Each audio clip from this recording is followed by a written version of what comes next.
tindak pidana periode Agustus hingga awal September 2024. Rangkaian kasus tersebut terdiri dari pencurian, narkotika, penganiayaan, KDRT hingga pembunuhan. Dalam kesempatan ini, Kapolres Balangan AKBP Riza Mutakin dalam konferensi pers yang berlangsung pada Selasa 10 September 2024 di halaman Mapolres Balangan menyampaikan bahwa peningkatan kasus tindak pidana umum di wilayah hukum Polres Balangan cukup signifikan. Dari 10 laporan yang diterima, terdapat 2 kasus pembunuhan, 1 KDRT, 1 penipuan dan penggelapan, 5 kasus penganiayaan dan 1 pencurian berhasil diungkap. Disampaikan oleh Bapak Kapolres berkaitan dengan upaya-upaya yang dilakukan menyikapi berbagai peningkatnya kriminalitas yang terjadi di akhir di bulan Juli maupun Agustus.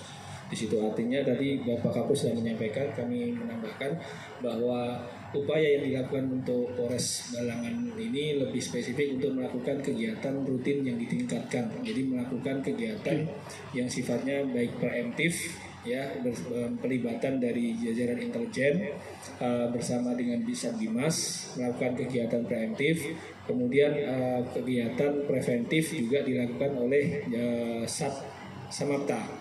Di situ artinya kita mengedepankan preemptif dan preventif, artinya supaya harapannya terjadi bisa kita tekan ke kriminalitas di wilayah Balangan ini, tentunya di jam-jam rawan dan di tempat-tempat rawan. Di situ kita sudah melakukan mapping jam berapa jam rawannya, kemudian di tempat kerawanannya di mana kami sudah melakukan mapping sehingga intensitas untuk melakukan patroli KRI kegiatan rutinnya ditingkatkan. Kami fokus di titik-titik di jam-jam rawan tersebut. Seperti itu. Kemudian untuk yang pertanyaan berikutnya berkaitan tadi dengan pembentukan pos subsektor. Untuk saat ini yang sudah ditetapkan pos subsektor adalah di pos subsektor Tebing Tinggi.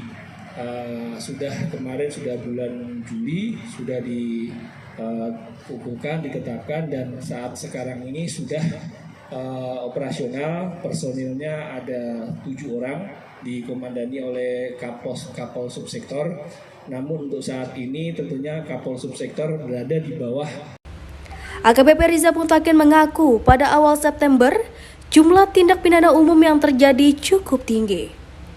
Pihaknya mengapresiasi kinerja tim Polsek, Satreskrim dan Satres Narkoba Polres Balangan, serta partisipasi masyarakat dan pihak terkait dalam mengungkapkan kasus tersebut. Sementara itu, Kasat Reskrim Polres Balangan AKP Galuh Rizka Pangestu menambahkan, adanya beberapa kasus kekerasan berat yang berujung kematian di Kecamatan Awayan dan Halong. Selanjutnya pengungkapan 10 kasus narkotika dengan jumlah barang bukti sebanyak 26,45 gram sabu. Kasatres Narkoba Polres Balangan AKP Popo Hartopo mengungkapkan bahwa kasus narkotika jenis sabu tersebut menonjol pada Juli dengan 6 perkara. Barang bukti yang berhasil diamankan mencapai 23,3 gram pada Agustus dan kasus menurun dengan barang bukti sebanyak 3,5 gram sabu. Kapolres Balangan menegaskan seluruh tersangka dari puluhan kasus ini telah ditangkap, baik melalui penyerahan diri maupun penangkapan usai pengejaran panjang. Saat ini proses penyelidikan seluruh tersangka masih berlangsung. Dengan meningkatnya angka kriminalitas, Polres Balangan meminta kerjasama unsur masyarakat untuk terus waspada dan melaporkan segala bentuk tindak kejahatan ke pihak berwajib guna menciptakan lingkungan yang aman dan kondusif. Dari Balangan, Windy Hidayat, Lentera Kalimantan.com mengabarkan.